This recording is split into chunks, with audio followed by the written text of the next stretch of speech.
அனைவருக்கும் வணக்கம். நான் உங்கள் ஜனனி. நம்மளுடைய இன்ஸ்டாகிராமில் பிஎம்இஜிபி லோன் பற்றி சொல்லியிருந்தேன். அதுக்கு என்னென்ன எலிஜிபிலிட்டி க்ரைட்டீரியா, எவ்வளோ லிமிட்ஸ், இது எல்லாமே நம்ம பார்த்துருந்தோம்.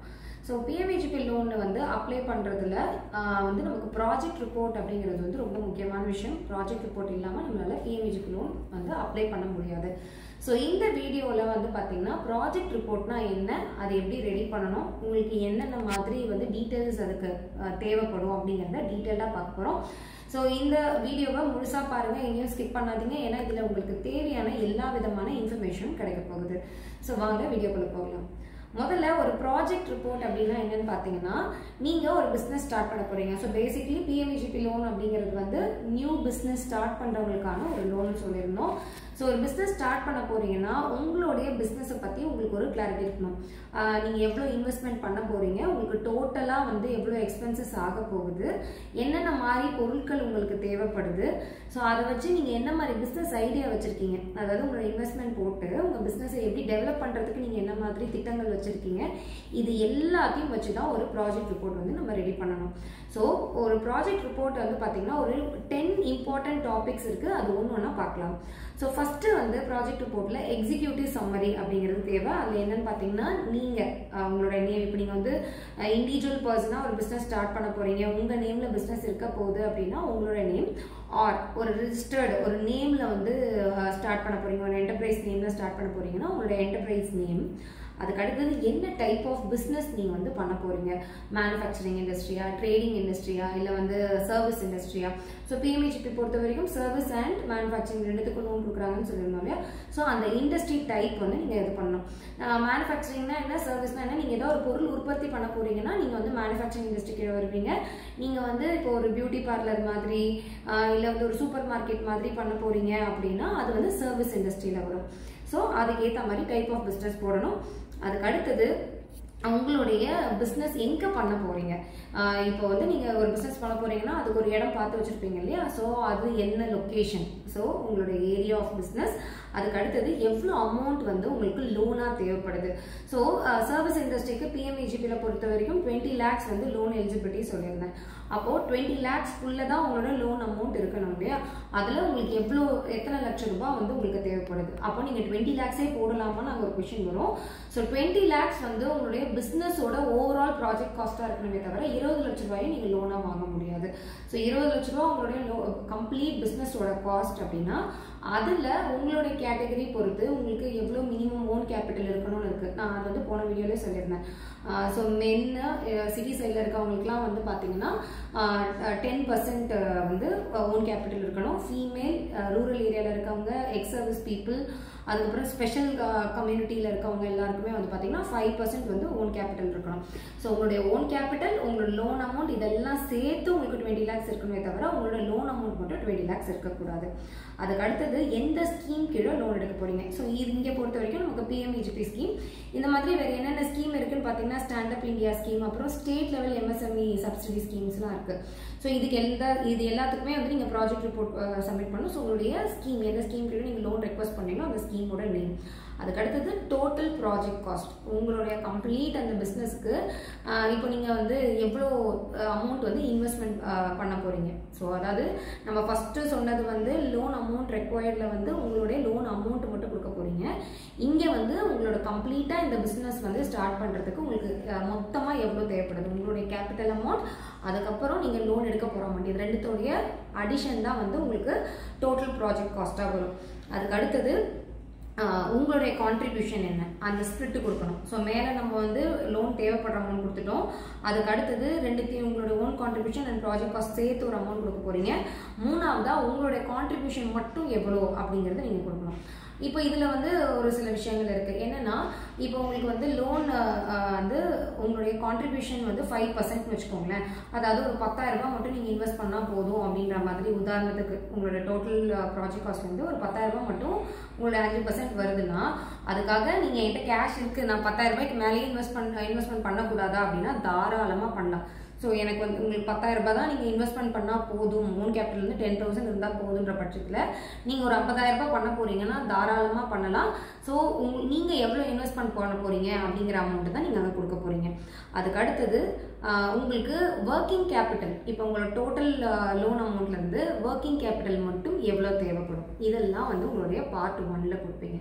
அதுக்கு அடுத்தது யார் அப்ளிகண்ட், இல்லை இந்த பிஸ்னஸ் எத்தனை பேர் சேர்ந்து பண்ண போகிறீங்களோ உங்களுடைய டீட்டெயில்ஸை தான் நம்ம வந்து செகண்டாக வந்து அப்டேட் பண்ண போகிறோம். ஸோ அதில் வந்து நீங்கள் இப்போது ஒரு ஆளாக இருக்கலாம், இப்போ நீங்கள் இந்த பிஸ்னஸ் பண்ண போகிறது ஒரு சோல் ப்ரொப்ரைட்டராக இருக்கலாம், இல்லை பார்ட்னர்ஷிப் ஃபார்மாக நீங்கள் ரெஜிஸ்டர் பண்ணலாம்.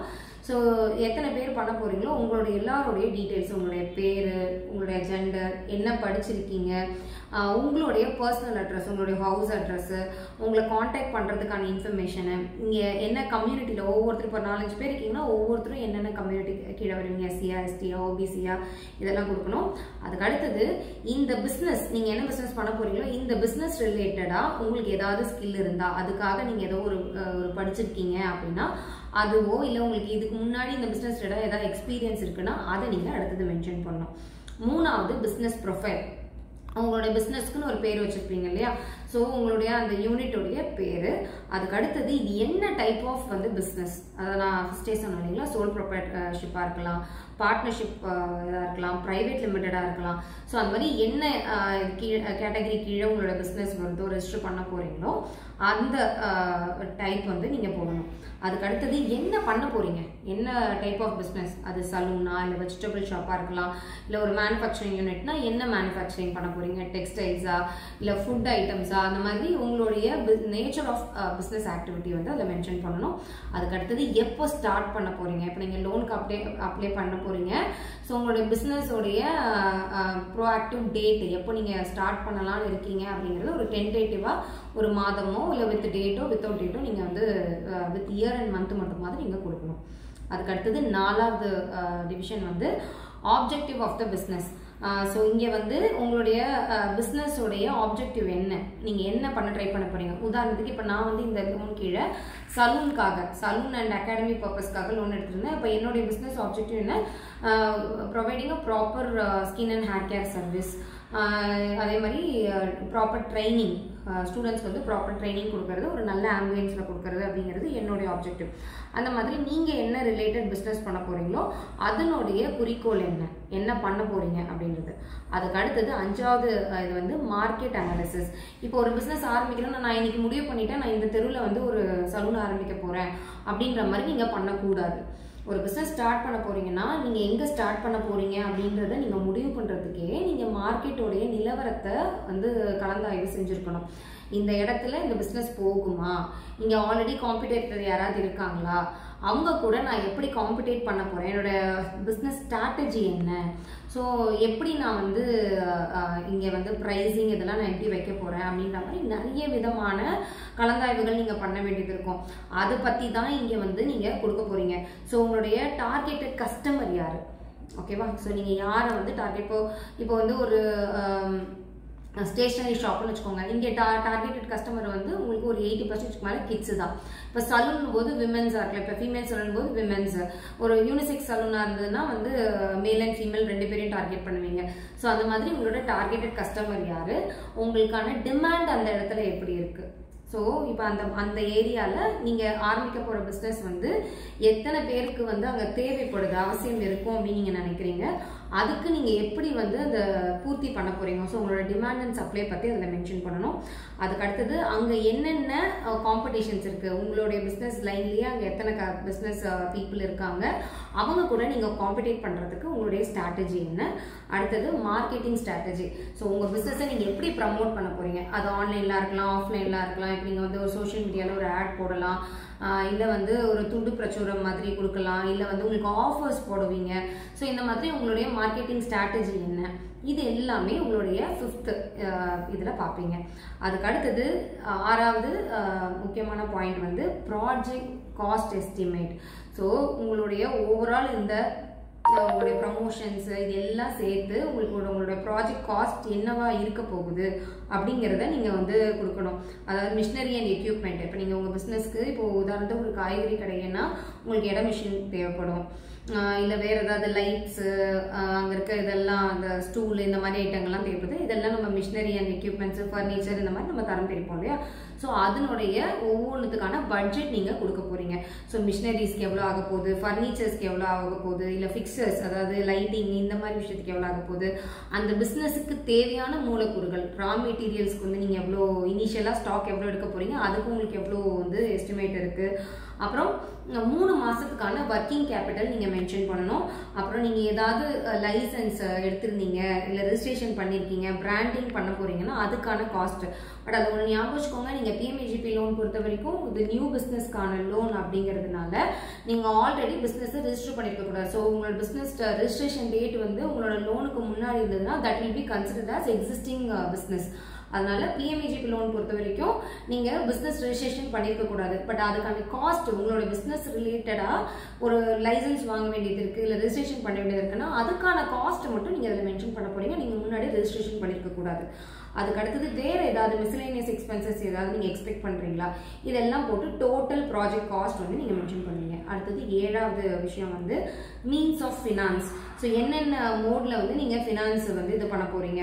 ஸோ பேங்க் லோனாக நீங்கள் எவ்வளோ வாங்க போகிறீங்க, அதுக்கு அடுத்தது சப்சிடி வந்து எவ்வளோ எக்ஸ்பெக்ட் பண்ணுறீங்க உங்களுடைய ஓவரால் இதுக்கு, அதுக்கு அடுத்தது உங்களுடைய ஓன் கான்ட்ரிபியூஷன் வந்து எவ்வளோ எதுக்கெல்லாம் நீங்கள் வந்து இனிஷியல், ஏன்னா இப்போ நீங்கள் லோன் வாங்க போகிறீங்கன்னா லோன் வாங்கிட்டு அதுக்கப்புறம் நீங்கள் பிஸ்னஸ்க்கான எல்லா வேலையும் ஆரம்பிக்க முடியாது. ஸோ ஒரு பிஸ்னஸ் லோன் அப்படின்னும் போது நீங்கள் ஒரு குறைஞ்சபட்ச உங்களுடைய ஓன் இன்வெஸ்ட்மெண்ட் இருக்கு இல்லைங்களா, அதை வச்சு இப்போ நீங்கள் வந்து ஒரு வாடகைக்கு ஒரு இடம் எடுத்து ஒரு சில வேலைகள் ஆரம்பிக்கிறதோ இதெல்லாம் காமிச்சு தான் பேங்க் உங்களுக்கு லோன் கொடுப்பாங்க. ஸோ அதுக்கு உங்களுடைய கேபிட்டல்லேருந்து என்னென்ன இது பண்ண போகிறீங்க இதெல்லாம் வந்து மீன்ஸ் ஆஃப் ஃபினான்ஸ் வந்து நீங்கள் போடுவீங்க. அதுக்கு அடுத்தது profitability and cash flow statement, அதாவது P&L இது வந்து ஒரு 5 வருஷத்துக்கு வந்து நீங்கள் ப்ரிப்பேர் பண்ணணும். 3லேருந்து 5 வருஷத்துக்கு ப்ரிப்பேர் பண்ணணும். இது வந்து எல்லாராலையும் சொந்தமாக ப்ரிப்பேர் பண்ண முடியாது. இப்போ நம்ம 7 காலம் வரைக்கும் பார்த்தோம் இல்லைங்களா, இதில் இருக்கிற இந்த டீட்டெயில்ஸை வச்சு நீங்கள் ஒரு சார்ட்டர்ட் அக்கௌண்டன்ட் கிட்ட நீங்கள் உங்களோட காஸ்டிங் கொடுத்தீங்கன்னா அவங்க அழகாக உங்களுக்கு உங்களுடைய பிஸ்னஸ் பிளான் வச்சு அடுத்த 5 வருஷத்துக்கு எப்படி உங்களோட பிஸ்னஸ் ஐடியா வச்சு எப்படி உங்களுடைய ப்ராஃபிட் அண்ட் லாஸ் இருக்கும், எக்ஸ்பென்சஸ் இருக்கும் அப்படிங்கிறத அவங்க அழகாக உங்களுக்கு போட்டு கொடுத்துருவாங்க. அதுக்கு அடுத்தது எம்ப்ளாய்மெண்ட் ஜென்ரேஷன், அதாவது இப்போ இந்த பிஸ்னஸ் இப்போது கவர்மெண்ட் வந்து ஒரு பிஸ்னஸ்க்கு லோன் கொடுக்குறாங்கன்னா அதுக்கு காரணம் என்னென்னா நிறைய சுய தொழில்கள் வந்து வரும்போது நிறைய பேருக்கு வேலை வாய்ப்பு கிடைக்கும் அப்படின்றதுனால தான் உங்களுக்கு சப்சிடி லோன் கொடுக்குறாங்க. ஸோ அதை பற்றின டீட்டெயில்ஸ் தான் வந்து இதில் நீங்கள் கொடுக்க போகிறீங்க. உங்களோட பிஸ்னஸ்க்கு நீங்கள் எத்தனை பேரை வேலைக்கு எடுக்க போகிறீங்க, என்னென்ன மாதிரி ஸ்கில்ல இருக்கவங்க வேலைக்கு எடுக்க போகிறீங்க, ஸ்கில்டு இல்லாதது. இப்போ ஸ்கில்டு அப்படின்னு வரும்போது இப்போ உதாரணத்துக்கு இப்போ நீங்கள் வந்து ஒரு க்ரீச் ஆரம்பிக்க போகிறீங்கன்னு வச்சுக்கோங்களேன். இப்போ இதில் வந்து டீச்சர்ஸ் இவங்கெல்லாம் ஸ்கில்டு எம்ப்ளாயீஸாக வருவாங்க. என்னென்ன படிப்பு இருக்கிற டீச்சர்ஸ் எடுக்க போகிறீங்க அப்படிங்கிறத ஸ்கில்டில் கொடுக்கணும். அடுத்தது அன்ஸ்கில்டு, இப்போ நமக்கு வந்து அங்கே மற்ற கிளீனிங் ஒர்க்குக்கோ இல்லை வந்து குழந்தைங்களை பார்த்துக்கிறதுக்கோ நமக்கு இப்போ ஆயமா மாதிரி தேவைப்படுவாங்க இல்லையா.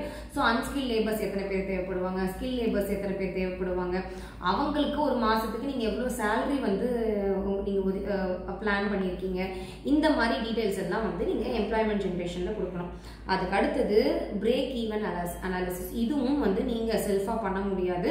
இதுவும் ஒரு சார்ட்டர்ட் அக்கௌண்டன்ட்டை கொடுத்து தான் வந்து நீங்கள் பிரேக் ஈவன் அனாலிசிஸ் பண்ணணும். இது வந்து என்னன்னா உங்களுடைய ஃபிக்ஸட் காஸ்ட் வச்சு உங்களுடைய சேல்ஸ் எப்படி இருக்கும் அப்படின்றத வந்து அவங்க ப்ரிப்பேர் பண்ணுவாங்க. இப்போ இந்த பிரேக் ஈவன் அனாலிசிஸ்லையும் சரி, அதுக்கு அடுத்தது உங்களுடைய P&L அந்த ஸ்டேட்மெண்ட் 5 வருஷத்துக்கான ஸ்டேட்மெண்ட் சொன்னால் இது ரெண்டுத்துலையுமே நீங்களே பண்ணால் கூட உங்களுக்கு தெரிஞ்சவங்களை வச்சு நீங்களே பண்ணால் கூட அந்த ப்ராப்பராக CA முடித்த ஒரு பர்சன் இல்லை ஒரு ஃபேர்மில் இருந்தோ ஒரு சீல் அண்ட் சிக்னேச்சர் வந்து அதில் கம்பல்சரி இருக்கணும். அது வந்து பேங்க் கம்பல்சரி பார்ப்பாங்க. இது ரெண்டும் வந்து நம்ம சார்ட்டர்ட் அக்கௌண்டன்ட் டிபெண்டன்சி நமக்கு இருக்குது. அதுக்கு அடுத்தது லாஸ்ட்டாக கன்க்ளூஷன், இது என்ன கொடுப்பீங்கன்னா ஓவரால் உங்களுடைய ஃபீஸபிலிட்டி என்ன, ப்ராஃபிட்டபிலிட்டி என்ன, இதனால் நீங்கள் சமுதாயத்தில் என்ன மாதிரி இம்பேக்ட் கொண்டு வர போகிறீங்க, இந்த மாதிரி டீட்டெயில்ஸ் வந்து சும்மா ஒரு சின்னதாக ஒரு ப்ரீஃப் கொடுத்தா கூட போதுமானது. ஸோ இந்த 11 விஷயங்கள் வந்து உங்களுடைய ப்ராஜெக்ட் ரிப்போர்ட்டுக்கு ரொம்ப முக்கியம். ஸோ இது வந்து உங்களுக்கு MSME போர்ட்டல்லையே உங்களுக்கு வந்து இருக்குது. அங்கேயே வந்து நான் லாஸ்ட் டைம் வீடியோலேயே சொல்லியிருந்தேன், ப்ராஜெக்ட் ரிப்போர்ட், சாம்பிள் ப்ராஜெக்ட் ரிப்போர்ட்னு சொல்லிட்டு உங்களுக்கு ஒரு தனியாக ஒரு இதுவே கொடுத்துருக்காங்க. அதில் பார்த்தீங்கன்னா டிஃப்ரெண்ட் இண்டஸ்ட்ரியில் உடைய சாம்பிள் ப்ராஜெக்ட் ரிப்போர்ட் இருக்கும். நீங்கள் எந்த இண்டஸ்ட்ரி சேர்ந்தவங்களோ இல்லை உங்களுக்கு ரிலேட்டடாக ஏதாவது ஒரு இண்டஸ்ட்ரி இருக்குன்னா அந்த ப்ராஜெக்ட் ரிப்போர்ட் எடுத்து அதை வச்சு நீங்கள் வந்து ஓரளவுக்கு ஐடியா பண்ண முடியும். ஏன்னா இப்போ நம்ம ஒரு பிஸ்னஸ் பிளான் அப்படின்றது நீங்கள் ஸ்டார்ட் பண்ணுறீங்கன்னு வச்சுக்கோங்களேன், நமக்கு தெரிஞ்ச விஷயங்கள் ஒன்று இருக்கும், தெரியாத விஷயங்கள் 1000 இருக்கும். ஸோ ஆல்ரெடி இருக்க இந்த சாம்பிள் ரிப்போர்ட் பார்க்கும்போது நம்ம எக்ஸ்பெக்ட் பண்ணாத நிறைய செலவுகள் பற்றின டீட்டெயில்ஸ் வந்து அதில் கொடுத்துருப்பாங்க. ஓகே, இதெல்லாம் வருமா, இதெல்லாம் நமக்கு தேவைப்படுமா அப்படிங்கிறத நீங்கள் அதை பார்க்கும்போது தான் உங்களுக்கே ஒரு ஐடியா கிடைக்கும். ஸோ அதனால் அதுலேயே உங்களுக்கு ஒரு சாம்பிள் ப்ராஜெக்ட் ரிப்போர்ட் இருக்கும். ஸோ உங்கள் பிஸ்னஸ் ரிலேட்டடாக இருக்க ஒரு சாம்பிள் ப்ராஜெக்ட் ரிப்போர்ட் எடுத்து நீங்கள் ரெடி பண்ணலாம். ஈவன் இன்னைக்கு வந்து ChatGPT, இந்த ஜெமினை, இந்த மாதிரி நிறைய விஷயம் வந்து உங்களுக்கு வந்துருச்சு. அதுலேயுமே உங்களால் வந்து சர்ச் பண்ணி ஓரளவுக்கு டீட்டெயில்ஸ் ஃபார்மேட் வந்து நீங்கள் எடுக்க முடியும். மீதி இதில் இருக்க அந்த காஸ்ட் டீட்டெயில்ஸ்லாம் நீங்கள் கம்பல்சரி ஒர்க் அரவுண்ட் பண்ணால் மட்டும்தான் வந்து பண்ண முடியும். இப்போ இந்த எஸ்டிமேட்ஸ் எல்லாம் எப்படி கொடுக்கலாம்னா, இப்போது நம்மளுடைய வியாபாரம் என்ன பண்ண போகிறோமோ அதுக்கான ரா மெட்டீரியலுக்கு நம்ம கண்டிப்பாக வெண்டாரை போய் பார்த்து நான் வந்து பிஸ்னஸ் ஸ்டார்ட் பண்ணலான்னு இருக்கேன், எனக்கு இந்த பொருள்லாம் வந்து ரெகுலராக மாதம் இது எனக்கு தேவைப்படுது, இல்லை 3 மாதத்துக்குள்ளே எனக்கு இதெல்லாம் தேவைப்படுது, நீங்கள் எனக்கு என்ன காஸ்ட் கொடுப்பீங்க அப்படின்னு சொல்லி நம்ம பேசுவோம் இல்லையா. அதை பேஸ் பண்ணி, அது இல்லாமல் நமக்கு வந்து இன்டீரியர் டிசைன்ஸ்க்கு வந்து நிறைய தேவைப்படும். இப்போ ஒரு காய்கறி கடை அப்படின்னு எடுத்திங்கன்னா கூட உங்களுக்கு லைட்டு போடணும், டேபிள்ஸ் வைக்கணும், அதுக்கப்புறம் ஃபேன் வைக்கணும், இந்த மாதிரி விஷயங்கள்லாம் இருக்குல்ல. ஸோ இதெல்லாம் வந்து இதுக்கெல்லாம் வந்து அந்தந்த வெண்டார்கிட்ட போயிட்டு எனக்கு டோட்டலாக இத்தனை டேபிள் தேவைப்படுது, இத்தனை ஃபேன் தேவைப்படுது, இவ்வளோ லைட் தேவைப்படுதுன்னு சொல்லிட்டு நம்ம ஹோல்சேலில் வாங்குவோம் இல்லையா. அவங்க கிட்ட இருந்தெல்லாம் நீங்கள் வந்து ஒரு எஸ்டிமேட்ஸ் வாங்கி அதை தான் நீங்கள் வந்து இங்கே அப்டேட் பண்ணி சப்மிட் பண்ண போகிறீங்க. ஏன்னா எப்பயுமே ஞாபகம் வச்சுக்கோங்க, உங்கள் ப்ராஜெக்ட் ரிப்போர்ட்டில் நீங்கள் என்ன காஸ்ட், இதுக்கு எனக்கு ஃபர்னிச்சருக்கு நான் இவ்வளோ அமௌண்ட் ஒதுக்குறேன், நான் வந்து ப்ராடக்ட்ஸ்க்கு வந்து என்னோட ரா மெட்டீரியல்ஸ் இவ்வளோ அமௌண்ட் ஒதுக்குறேன், நீங்கள் என்ன போடுறீங்களோ அது குத்து மதிப்பாக இருக்கக்கூடாது. அது உங்கள் வெண்டார் கிட்ட நீங்கள் பேசி உங்களுடைய ஃபைனல் எஸ்டிமேட்டாக இருக்கணும். ஸோ அது வந்து எப்படி உங்களுக்கு கிடைக்கணும், நீங்கள் வெண்டார் கிட்ட பேசிட்டு என்னோட ரெக்குயர்மெண்ட் எனக்கு இது வந்து இதுக்கான பில்லிங் போட்டு கொடுங்கன்னு சொன்னால் அவங்க ப்ராப்பரான பில்லிங் புக்கில் ஜிஎஸ்டி ரெஜிஸ்டர்டு வெண்டாராக இருக்கணும், அவங்களோட ஜிஎஸ்டி பில் புக்காக இருக்கணும். அதில் வந்து உங்களுக்கு எஸ்டிமேட் போட்டு கொடுப்பாங்க. அந்த நம்பரை இதில் போடுவீங்க. அந்த எஸ்டிமேட்ஸை உங்களுடைய பேங்க்கில் சப்மிட் பண்ணும்போது, ப்ராஜெக்ட் ரிப்போர்ட்டை வந்து சப்மிட் பண்ணும்போது இந்த எஸ்டிமேட்ஸ் எல்லாம் அட்டாச் பண்ணி சப்மிட் பண்ணுவீங்க. ஸோ இப்படி தான் உங்களுடைய ப்ராஜெக்ட் ரிப்போர்ட் ரெடி பண்ணணும். இன்னும் வந்து நிறைய டிஃப்ரெண்ட் சப்சிடி லோன்ஸ் பற்றி நான் சொல்ல போகிறேன். நிறைய விஷயம் வந்து ப்ராஜெக்ட் ரிப்போர்ட் தேவைப்படாத சப்சிடி லோன்ஸு, இந்த மாதிரி நிறைய விஷயம் வந்து நம்ம சேனலில் இதுக்கப்புறம் டிஸ்கஸ் பண்ண போகிறோம். உங்களுக்கு ஏதாவது பர்டிகுலராக தேவையாக இருந்ததுன்னா கமெண்ட்டில் தெரிவிங்க. அதை வச்சு உங்களுக்கான இன்ஃபர்மேஷன்ஸை நான் கலெக்ட் பண்ணி ப்ரொவைட் பண்ணுறேன். Thank you so much.